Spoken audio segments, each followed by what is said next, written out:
तो जो हमने लास्ट क्लास में पढ़ा था, हम लोगों ने कैटालिसिस के बारे में पढ़ा था। आज हम लोग पढ़ने जा रहे हैं टाइप ऑफ कैटालिसिस क्या क्या होती है मेरे पास। तो अब हेडिंग लिखिए, type of catalysis.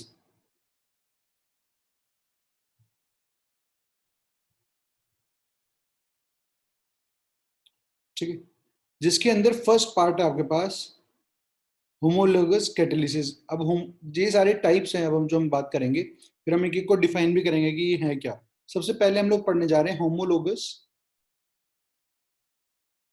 Homogeneous catalysis.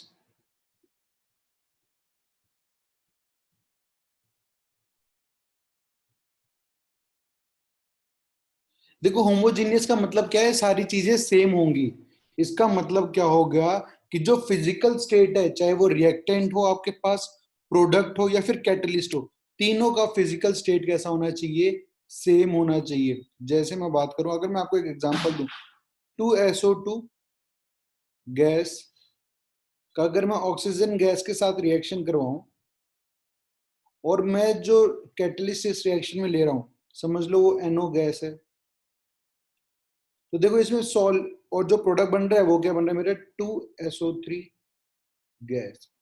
तो फिजिकल स्टेट ऑफ रिएक्टेंट भी गैस गैस है, कैटलिस्ट भी गैस है, और जो प्रोडक्ट बन रहा है वो भी गैस है, गैस है।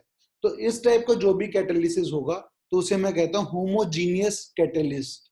तो आप इसके बारे में लिख रहे हो, लिख सकते हो, लिखो आप, when physical state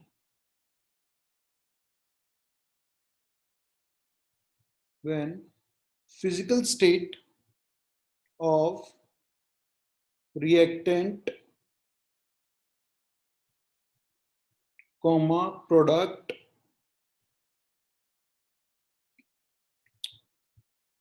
and catalyst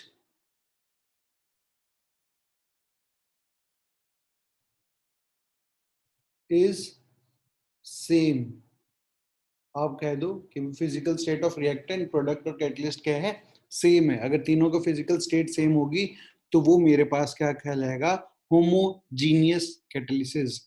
ठीक है, अब जो दूसरा पार्ट है मेरे पास वो है हेट्रोजीनियस। तो आप खुद ही समझ गए होंगे इसके अंदर क्या होने वाला है। इसके अंदर फिजिकल स्टेट क्या होंगी, अलग अलग होंगी, सेम नहीं होगी। तो second part is heterogeneous catalysis. लिखिए आप,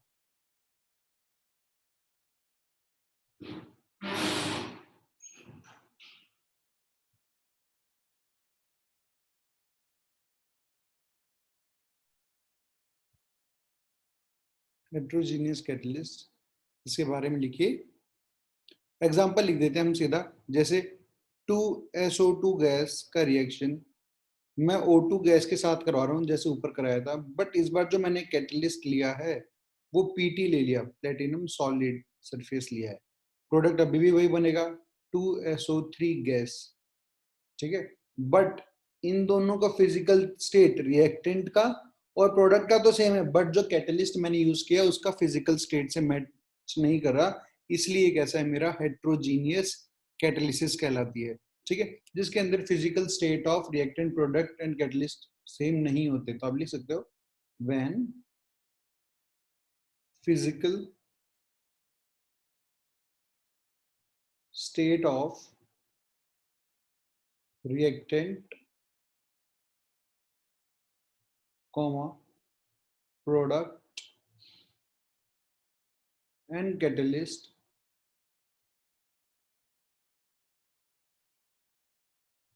is not सेम।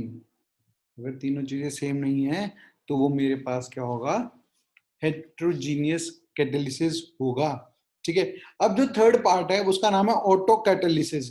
ऑटो मतलब अपने आप, अपने आप कैटालिसिस का काम कर रहा होता है। इसमें क्या होता है, आप रिएक्शन के अंदर कैटालिसिस डालते नहीं हो। देखो जैसे मैं एग्जांपल के साथ लिखता हूँ, थर्ड पार्ट की बात करते हैं हम लोग, थर्ड रिएक्शन मेरे पास है। एग्जाम्पल आप देखोगे तो खुद ही समझ जाओगे।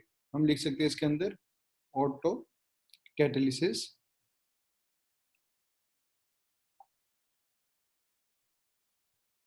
जैसे एक एग्जांपल मैं आपके लिए लेके दिखाता हूँ, हाइड्रोलिसिस ऑफ एस्टर की बात करते हैं हम लोग।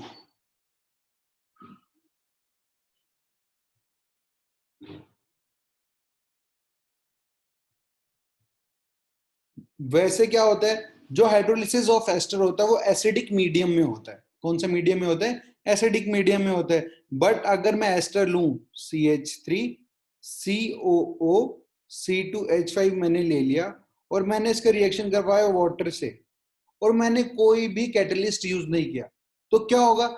जैसे ही धीरे धीरे रिएक्ट करने लगेगा, जो प्रोडक्ट बनता है वो बनता है एसिटिक एसिड CH3COOH और इथेनॉल C2H5OH। ये रिएक्शन फास्ट चलता है, यह फिजिबल होता है एसिडिक मीडियम में। बट देखो, जैसे मेरा प्रोडक्ट बनेगा, प्रोडक्ट में एसिटिक एसिड बन रहा है और एसिटिक एसिड मेरे पास क्या होता है? एसिड होता है। तो जैसे जैसे एसिटिक एसिड बनता जाएगा, ये रिएक्शन फॉरवर्ड डायरेक्शन में मूव करती जाएगी। ठीक है? तो मतलब जब रिएक्टेंट मेरे एक दूसरे के साथ रिएक्ट कर रहे हैं, जो प्रोडक्ट बन रहा है उसी प्रोडक्ट में से एक मेरे किसका काम कर रहा है? कैटालिसिस का काम भी कर रहा है, कैटलिस्ट की तरह काम भी कर रहा है। ठीक है? तो उससे क्या होगा? रिएक्शन आपकी फिजिबल होगी और फटाफट मूव करेगी। ठीक है? तो ये ऑटो कैटलिसिस है। इसका मतलब मैंने कैटलिस्ट यूज नहीं किया था, बट जो प्रोडक्ट बना वो खुद ही कैटलिस्ट की तरह काम कर रहा है और रिएक्शन मेरा फर्दर प्रोसीड कर रहा है। तो आप लिख सकते हो इसके बारे में। आप लिखिए, when one of the product formed can catalyze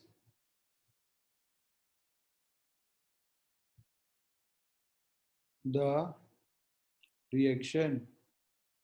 ठीक है ना? जो आपके पास एक प्रोडक्ट बना है वो आपके पास क्या कर रहा है? कैटलाइज कर रहा है रिएक्शन को। अब देखो, आप लोगों ने पढ़ा क्या है? पॉजिटिव, आपके पास कहते हैं पॉजिटिव कैटलिस्ट है जो रिएक्शन को बढ़ाता है, एक होता है नेगेटिव कैटलिस्ट जो मेरे पास रिएक्शन के रेट को कम करता है। ठीक है? तो ऐसे ही मेरे पास दो वर्ड यूज किए जाते हैं उनके लिए अप्रोप्रिएट, पॉजिटिव नेगेटिव की जगह हम लोग यूज करते हैं उन वर्ड्स को। अपने यहाँ तक लिख लिया? ठीक है?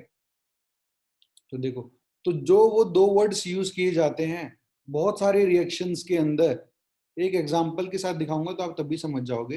वो होते एक तो प्रोमोटर,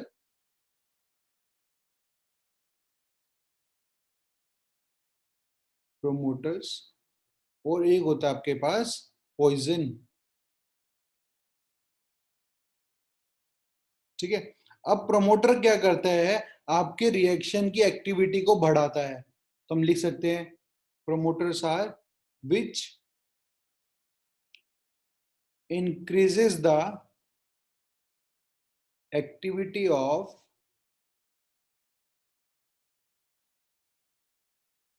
कैटलिस्ट। और बात करें हम पॉइजन की, तो पॉइजन क्या करता है? विच डिक्रीजेस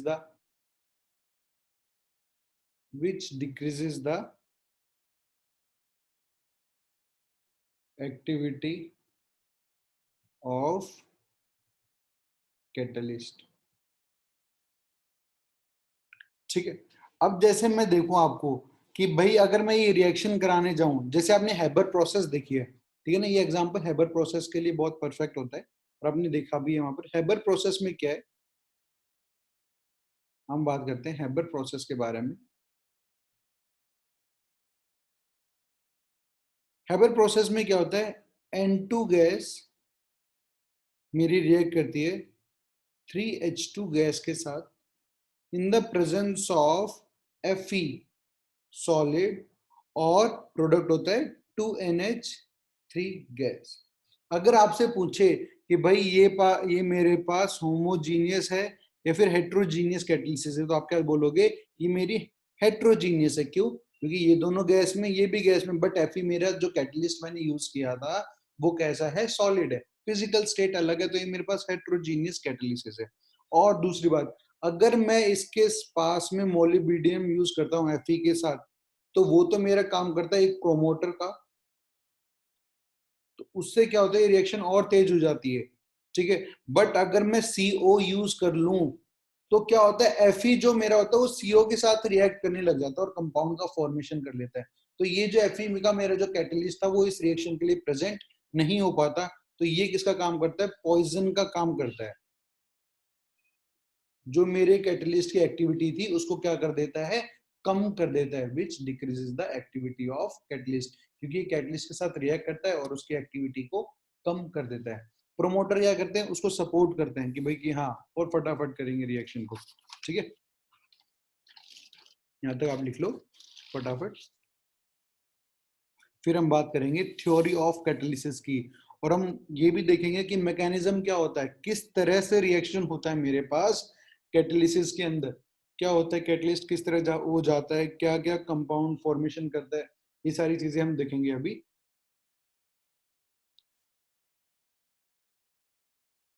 ठीक है, यहां तक आपने लिख लिया। आगे बात करते हैं हम लोग थ्योरी ऑफ कैटालिसिस के बारे में। अब हेडिंग डालिए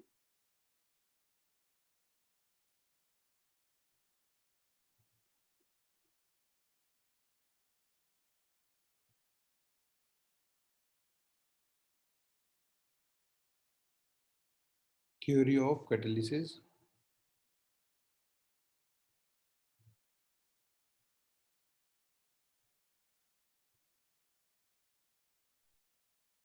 ठीक है, अब क्या हुआ, कुछ एक थ्योरी, मेरी दो थ्योरी पुरानी है, ओल्ड थ्योरीज हैं, ऑल्दो आज भी वो काम के अंदर आती है, बट जो भी लेटेस्ट है मॉडर्न थ्योरी जो है मेरे पास, वो हम लोग मैक्सिमम यूज करते हैं। मॉडर्न थ्योरी के अंदर वो दोनों थ्योरीज भी इंक्लूडेड हैं। ठीक है, तो है क्या, जो पहले वाली थ्योरीज थी, जो पहले दो थ्योरी थी, उनका भी यूज काफी आता है। मैं आपको पहले वो पुरानी ओल्ड थ्योरीज बता देता हूँ दोनों, फिर हम बात करेंगे मॉडर्न थ्योरी के बारे में। जो पुरानी थ्योरीज थी उसके अंदर एक था मेरे पास ट्रांजिशन स्टेट थ्योरी। ये कहता था कि भाई जो आपका इंटरमीडिएट या ट्रांजिशन स्टेट आने वाला है एक रिएक्शन के अंदर, कैटलिस्ट उसको चेंज करता है, जैसे कि हमको पता है, और हमें पता है कि मेरा जो कैटलिस्ट है वो मैकेनिज्म को भी चेंज कर सकता है, एक एंटायरली डिफरेंट पाथ प्रोवाइड करता है रिएक्टेंट से प्रोडक्ट तक पहुंचने के लिए, ये चीज हमें पता है।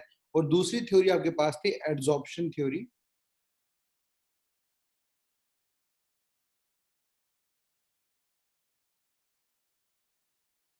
एड्सॉर्प्शन थ्योरी, ये मेरे हेट्रोजीनियस कंपाउंड्स के लिए मेनली इन्होंने बताई थी। इन्होंने कहा था कि भाई वो सरफेस पे आते हैं, एड्सॉर्ब होते हैं, इन सब चीजों के बारे में उन्होंने एड्सॉर्प्शन थ्योरी में बात किया। जैसे मैं आपको ट्रांजिशन थ्योरी की बात बताऊं, तो हम लोगों ने ये देखा था अभी तक कि भाई मेरे पास अगर इस तरह मैं ग्राफ बनाता हूँ, ठीक है, मैं आपके वाई एक्सिस पे एनर्जी को रिप्रेजेंट करता हूँ और एक्स एक्सिस पे रिएक्शन को, जो टाइम के साथ पास हो रही है। अगर मेरे पास ये एक रिएक्टेंट है जिसकी ये इतना उसकी एनर्जी है, और ये जाके यहाँ रुक जाता है, ये उसका प्रोडक्ट फॉर्म हो जाता है, और ये वो यहाँ पर रिएक्टेंट था, तो कम से कम उसके पास इतनी एनर्जी तो होनी चाहिए जो कि इसकी एक्टिवेशन एनर्जी है। अगर ये मेरा रिएक्टेंट एक्टिवेशन एनर्जी तक पहुंच जाता है, मतलब इतनी एनर्जी तक पहुंच जाता है, तब तो वो प्रोडक्ट के अंदर फॉर्म कर लेगा। तो कैटलिस्ट क्या करता है, इसको एंटायरली डिफरेंट पाथ प्रोवाइड कराता है। अगर वो पॉजिटिव कैटलिस्ट है तो वो क्या करेगा, वो इसको नीचे लेके आ जाएगा, ये कैटलिस्ट है तो। अगर वो इनहिबिटर है तो वो क्या करेगा, इसको और ऊपर लेके चला जाएगा, और मेरे को एनर्जी प्रोवाइड करनी पड़ेगी, रेट ऑफ द रिएक्शन और स्लो हो जाएगा, क्योंकि एक्टिवेशन एनर्जी अब आपकी बढ़ गई है। ठीक है, तो ये सब बात हुई ट्रांजिशन स्टेट के अंदर, ट्रांजिशन स्टेट थ्योरी इन सब के बारे में बात कर रहा था।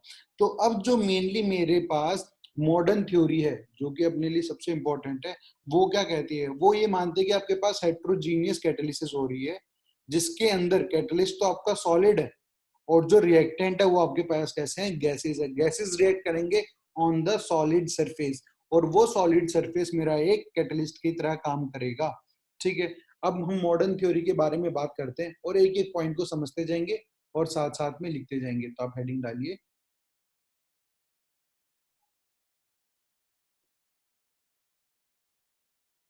मॉडर्न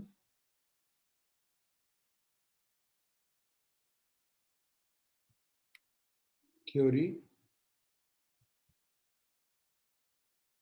ऑफ हेट्रोजीनियस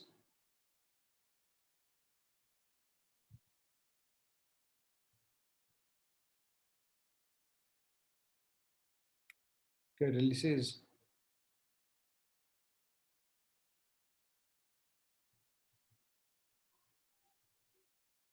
ठीक है, तो ध्यान क्या रखना आपको, इसके हेट्रोजीनियस है तो मतलब फिजिकल स्टेट कैसे होंगे, अलग अलग होंगे। तो जो मेरा कैटलिस्ट है वो तो मेरा कैसा होगा, सॉलिड है। ठीक है, और जो रिएक्टेंट है वो मेरी गैसेस है, ये बात मैंने आपको पहले बता दी। ठीक है ना, वो कैसे मेरे पास गैसेस है, गैसियस स्टेट के अंदर प्रेजेंट है। तो देखो है क्या, ये अगर मेरे पास सॉलिड सरफेस है और गैस आकर इस सरफेस पे एब्जॉर्ब हो रही है, ठीक है ना, कैसे आ रही हैं, इसके पास आती हैं और एब्जॉर्ब हो जाती हैं, और ये क्या कर रही हैं, इसके साथ हल्का फुल्का बॉन्ड बना रही है। बॉन्ड कब बनता है, मेरे पास केमिकल एड्सॉर्प्शन के अंदर तो बॉन्ड का फॉर्मेशन होता है, और फिजिकल एड्सॉर्प्शन में क्या होता था, सिर्फ इंटरेक्शंस होते थे। ठीक है, तो समझ लो आपके पास बॉन्ड बन रहा है इसके साथ। तो इस बात से मुझे ये समझ में आता है, अगर वीक केमिकल बॉन्ड बन रहे हैं तो केमिकल सॉर्प्शन ही होगा। तो हम एक एक पॉइंट लिखते जाते हैं और साथ साथ में देखते जाएंगे। सबसे पहला पॉइंट आप लिखिए, first point is reactant molecule, reactant molecule get adsorbed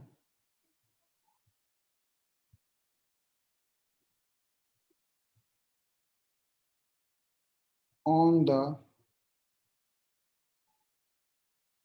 surface of solid catalyst by forming weak chemical bond। ठीक है ना, वीक केमिकल बॉन्ड किसमें बनता है, केमिस ऑप्शन में।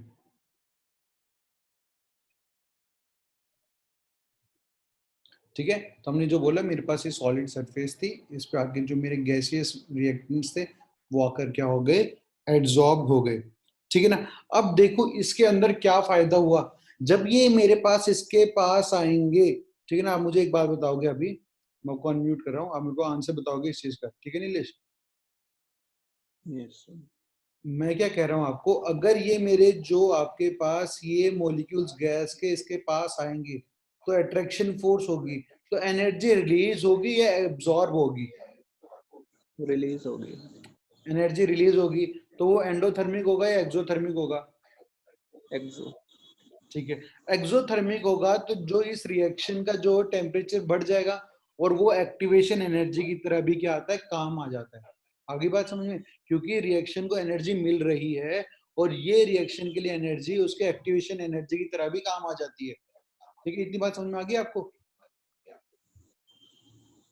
ठीक है, तो अब मैंने यहाँ पर ये बात लिखी, इसलिए मैं सेकंड पॉइंट अब इसी का लिख रहा हूँ। तो हम लोग लिखेंगे सेकंड पॉइंट क्या कहते हैं मेरे पास, since adsorption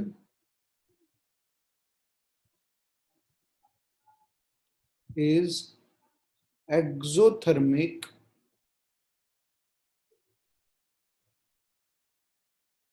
in nature,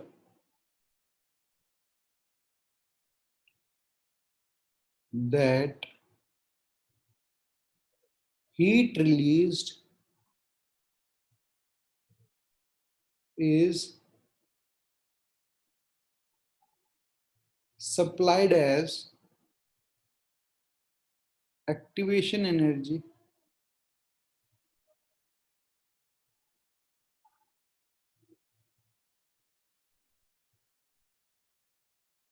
to the reaction।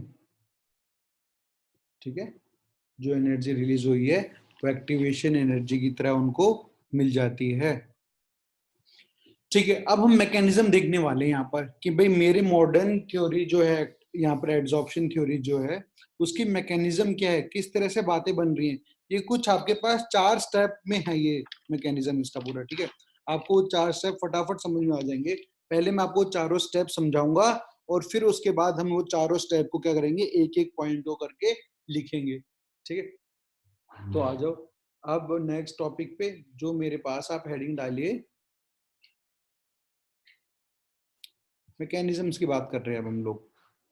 Although आपको ये मैकेनिज्म्स पता होंगी, ठीक है ना, हो सकता है आपको पता हो भी सकता है ना भी पता हो, इजी है बहुत ज्यादा, बट आपको ये सारी चीजें ध्यान में रखनी है। ठीक है, तो आप हेडिंग डालिए, अकॉर्डिंग टू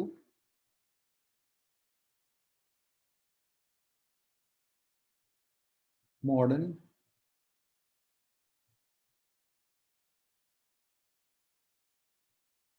एड्सॉर्प्शन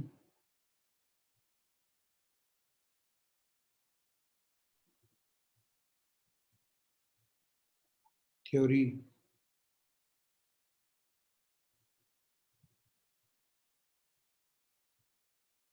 ठीक है, मॉडर्न एड्सॉर्प्शन थ्योरी के अकॉर्डिंग क्या हो रहा है, पहले मैं आपको सारे स्टेप समझाऊंगा। ठीक है, स्टेप समझाने के बाद ही हम आगे बात करेंगे।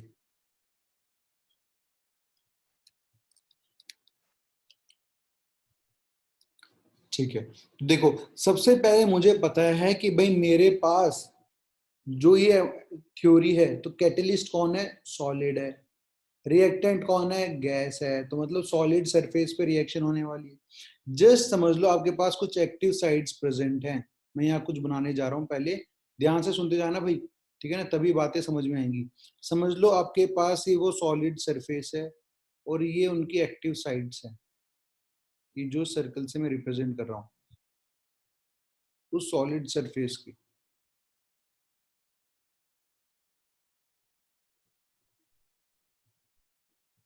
ठीक है, ये एक्टिव साइड्स है जो मैंने सर्कल से रिप्रेजेंट किया, मतलब यहाँ पर आकर बॉन्ड बनने वाले हैं। अगर मैं इसका रिएक्शन कराता हूँ, इसका क्या, ये तो मेरा कैटलिस्ट है, मैं इस रिएक्शन कराता हूँ दो चीजों का, H2 का प्लस और एक दूसरा लेता हूँ मैं I2। मैं अलग अलग कलर से इसलिए रिप्रेजेंट कर रहा हूँ ताकि आपको समझने में आसानी हो। मैंने इन दोनों का रिएक्शन कराया। जस्ट इमेजिन मेरे I2 जो है वो यहाँ पर जा रही है इन दोनों साइड्स पर।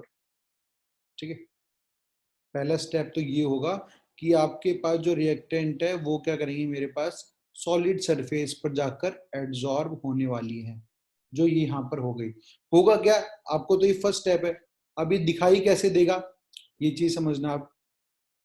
ठीक है ना, पहला स्टेप हो गया ये अपना यहाँ पे। ठीक है, अभी आपको बस सामने ध्यान रखना है मैं क्या चीज समझा रहा हूँ, वापिस में लिखाऊंगा और आपको ये सारी चीजें समझाऊंगा। दूसरे स्टेप में क्या होता है, आपको बॉन्ड फॉर्म होते हुए दिखाई देते हैं। अगर आपके पास ये सॉलिड सरफेस है, जो आपके पास कैटलिस्ट की एक्टिव साइट्स थी, इस तरह से ये और भी आगे होंगी, बट मैंने आपको एक यूनिट यहाँ पर इनकी दिखाई है। तो जस्ट इमेजिन क्या हुआ, मेरे पास हाइड्रोजन आया, एक हाइड्रोजन तो यहाँ लग गया और एक हाइड्रोजन मेरा यहाँ लग गया, और दोनों हाइड्रोजन के बीच में क्या बने हुए थे, मेरे बॉन्ड बने हुए थे। तो इनको मैं डॉट से स्ट्रक्चर को इनको दोनों को मैं डॉट से रिप्रेजेंट कर देता हूँ ताकि आपको पता चल जाए ये कैसे हैं, वीक बॉन्ड हैं, स्ट्रॉन्ग बॉन्ड्स नहीं है। ये जो मेरे पास सरफेस पे आके लगे ये दोनों कैसे हैं, मेरे वीक बॉन्ड। अब मेरी I2 आई थी, I2 भी क्या होगी, जो सरफेस लगी वो आपके पास वीक से, और दोनों आई के बीच में कैसा था, स्ट्रॉन्ग फोर्सेस था। कुछ इस तरीके से इन्होंने लग गया। अब जैसे ये H के बगल में आई है, H के बगल में आई है, इनके बीच में क्या होगा, इंटरेक्शन स्टार्ट होने लग जाएगा। इन इंटरेक्शन आगे पास जैसे इंटरेक्शन होगा तो ये दोनों मॉलिक्यूल्स भी क्या करेंगे, एक दूसरे की तरफ अट्रैक्ट होने लग जाएंगे, और क्या होगा, ये जो बॉन्ड है इनके बीच में ये टूटना शुरू हो जाएगा, और इन दोनों के बीच में क्या होगा, मेरे पास बॉन्ड फॉर्म होना शुरू हो जाएगा, जो कि मैं आपको थर्ड स्टेप में दिखाता हूँ। ये मेरे पास सेकंड स्टेप था, तो थर्ड स्टेप में क्या हुआ, ये आपकी एक्टिव साइट है जो कि आपकी कैटलिस्ट की साइड थी। कैटलिस्ट की सॉलिड सरफेस है ये, जहाँ पर चीजें मेरी एड्सॉर्ब होती हैं। ठीक है, होगा क्या, जो आपके पास हाइड्रोजन लगा हुआ था, ये हाइड्रोजन जो कि वीक बॉन्ड से लगा हुआ था यहाँ पे, और ये हाइड्रोजन जो वीक बॉन्ड से लगा हुआ था, अब ये बॉन्ड फॉर्म कर लेंगे किसके, और एक तरफ लगा हुआ था आयोडीन, ये आयोडीन लगा हुआ था, और यहाँ पर भी एक आयोडीन लगा हुआ था। अब क्या होगा, इन दोनों के बीच में बॉन्ड का फॉर्मेशन हो जाएगा, HI के बीच में और इस HI के बीच में। तो हुआ क्या मेरे पास, मैं देखूंगा तो इन दोनों HI मॉलिक्यूल्स के बीच में क्या हो गया, बॉन्ड का फॉर्मेशन हो गया। और यहाँ पर देखोगे तो आप इन दोनों HI मॉलिक्यूल्स के बीच में क्या हो गया, बॉन्ड का फॉर्मेशन हो गया। अब जो इनका इंटरेक्शन था सॉलिड सरफेस के साथ, ये जो नीचे के इनके साथ ये डॉट से मैंने रिप्रेजेंट किया, ये वीक फोर्सेस थे, ठीक है ना, तभी तो ये वीक फोर्सेस और वीक बॉन्ड बना रखे थे हम लोगों ने। अब क्या होगा, ये यहाँ से डिटैच हो जाएंगे फोर्थ स्टेप में, जो मेरा लास्ट स्टेप है, जो मैं यहाँ पर लिख देता हूँ। फोर्थ स्टेप में क्या होगा, वो डिटैच हो जाएगा। आपकी जो सॉलिड सरफेस थी वो ऐसे की ऐसे ही रहेगी, कोई फर्क नहीं पड़ा उसके ऊपर, वो तो आज भी ऐसे की ऐसे ही है। और मेरे पास जो बाहर निकल जाएगा वो 2HI मेरा बाहर निकल जाएगा। कहाँ से, एक HI यहाँ से बाहर निकलेगा और दूसरा HI मेरा यहाँ से बाहर निकलेगा। इसलिए कहते हैं, देखो अब यहाँ पर होना क्या क्या चीजें, बहुत सारी चीजें मैटर करती हैं। अगर ये H का इस सरफेस से स्ट्रॉन्ग बॉन्ड बन गया तो ये जल्दी से बॉन्ड नहीं टूटेगा, ठीक है ना। जब आप इसे हीट करोगे चाहे कुछ भी करोगे तो क्या पता HI का बॉन्ड टूट जाए, बट ये जो मेटल सरफेस जो मैंने कैटलिस्ट लिया था और हाइड्रोजन के बीच में बॉन्ड बन गया, या जो मैंने ये सरफेस लिया था इस पे जिस पे आयोडीन एब्जॉर्ब हुई थी, ये स्ट्रॉन्ग बन गया तो ये आसानी से नहीं टूटेगा। तो इन दोनों के बीच में मुझे क्या ध्यान रखना पड़ता है, इन दोनों के बीच में मेरा वीक फोर्स ही होना चाहिए, जो कि अपना अगला टॉपिक है कि कैरेक्टरिस्टिक्स ऑफ कैटलिस्ट पढ़ेंगे हम लोग, कि उसके अंदर मुझे क्या क्या चीजों का ध्यान रखना पड़ता है, ठीक है। वो अपना नेक्स्ट टॉपिक है इसके बाद वाला। तो अभी हम क्या करते हैं, जो ये मैंने 4 स्टेप आपको सामने लिख के बनाए हैं, इनको हम एक एक करके पॉइंट में लिखेंगे।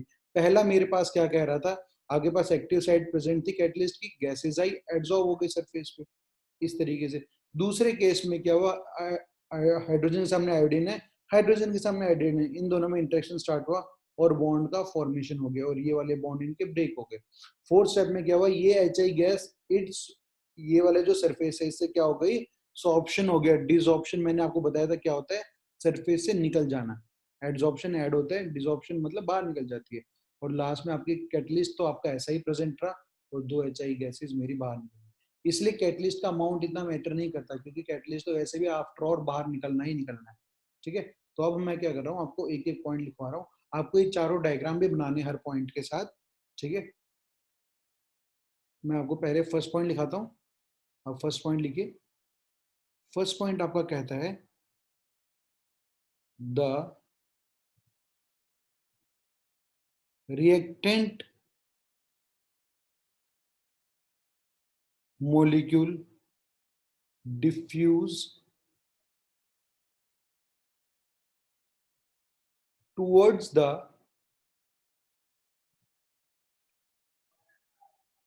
surface of catalyst, ठीक है। इसके बाद आपको फर्स्ट डायग्राम बनाना है यहाँ पे, जो कि मेरे पास क्या था, मैं उसे बना देता हूँ। ये उसकी एक्टिव साइड थी,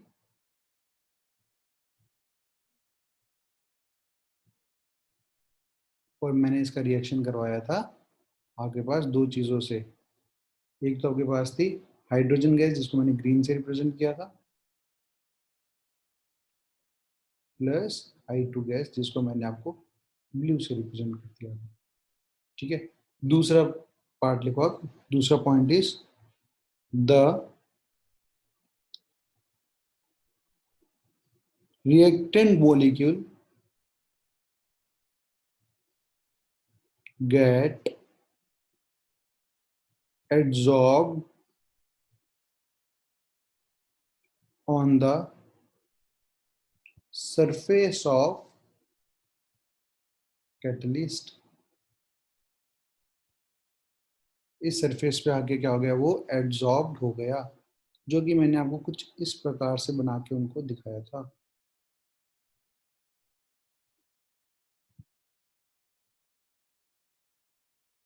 ठीक है।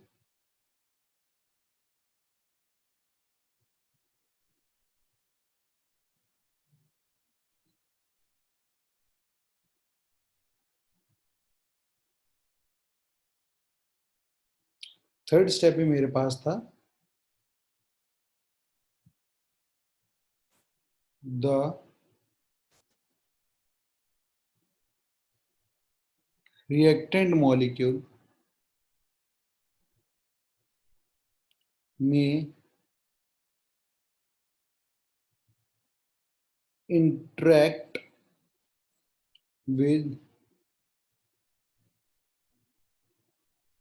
each other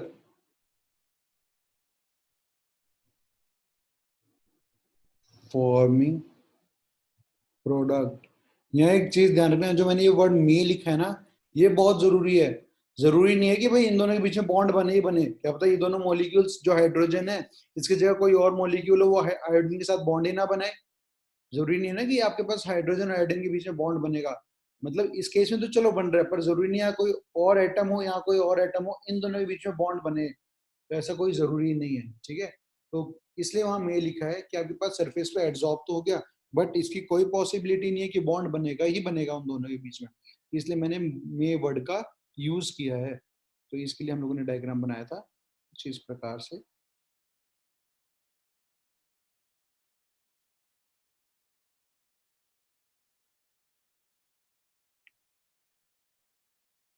तो आपके पास यहाँ हाइड्रोजन लगा हुआ था, यहाँ हाइड्रोजन लगा हुआ था, ये हाइड्रोजन हाइड्रोजन ही हाइड्रोजन। ठीक है, फिर आपके पास लगा हुआ था आयोडीन, यहाँ पर लगी थी आयोडीन, और इन दोनों के बीच में बन रहा था बॉन्ड। ठीक है, 4 पॉइंट आप लिखिए। अब the product form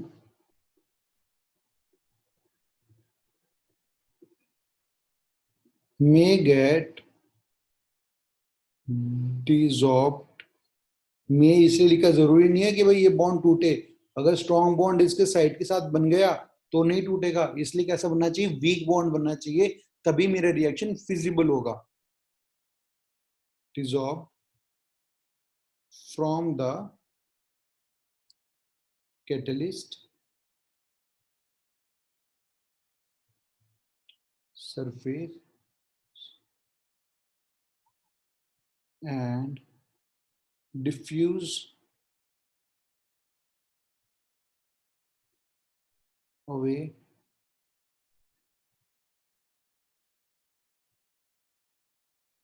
from the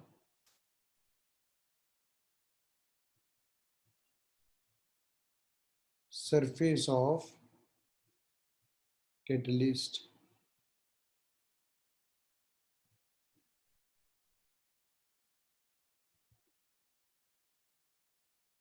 leaving the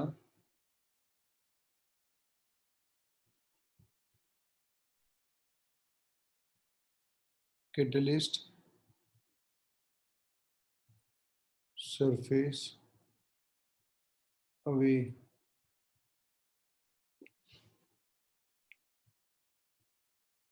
ठीक है, leaving the catalyst surface, way catalyst के सरफेस को छोड़कर वो बाहर आ जाएंगे। तो फाइनली मेरे पास क्या होगा, ये मेरी कैटलिस्ट की सरफेस प्रेजेंट रहेगी।